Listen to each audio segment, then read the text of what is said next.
Believe it or not, the market is super competitive again. I get asked all the time, aren't these higher rates supposed to keep buyers out of the market? And how are home prices not taking a dive? Well, we did have a price decline at the end of last year, but it's my opinion that we've seen the bottom of that, and it probably won't get easier anytime soon or maybe ever for buyers who want to get in. Now, believe it or not, the super low rates we saw during the pandemic are still what's driving the market, just not quite in the way that you might think. I'm going to explain it all right now, so stay tuned.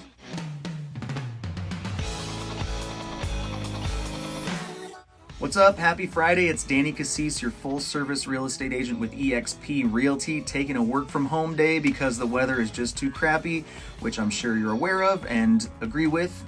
Before I get started, I have these cool buyer and seller guides that have a ton of great info, and I want to get them out to as many people as possible.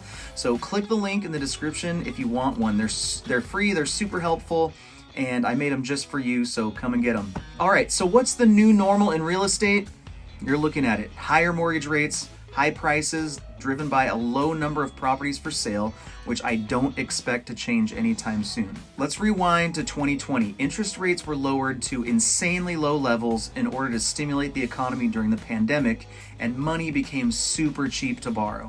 Everyone knew that wasn't going to last forever, so buyers were scrambling and literally fighting each other in some cases to lock in a low rate on a home purchase, which drove prices to all-time highs. Obviously, that interest rate ship has sailed, so how are rates that we haven't seen for over a year still propelling the market forward and upward?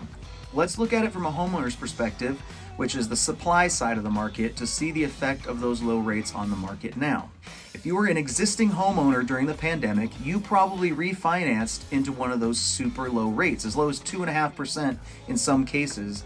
Now, why in the world would you sell out of that rate and buy into something like a 6.5% rate unless you really needed to? What I'm seeing right now is a lot of owners who want to sell, but they don't need to. So unless those owners experience changes in life circumstances that almost force a move, all that inventory is likely going to stay off the market for a long time. Add to that, we're seeing more and more owners moving and keeping their properties as income-generating rentals instead of selling them. I've seen this firsthand with California Leasing, the property management company that I partner with. They've grown by something like 20% in the last 2 years, and I think you can tie that directly to those lower mortgage payments, which are allowing for better cash flow, which make keeping a property as a rental much more viable than it may have been in the past. Now, back to the buyer side of things. It seems to me that buyers are just getting used to the fact that 6.5% is the new cost of borrowing money for now, and they're ready to buy again. If they buy a home that they can afford now and rates rise, they're already locked in, so they're all set. If rates go down, they can refinance and lower their payment to an even more comfortable level for the rest of their lives if they choose to. I truly believe that it won't get any easier to buy anytime soon, and waiting will only cost in the long run. So if you think you can buy, let's have a chat about your situation and figure out a plan that makes sense.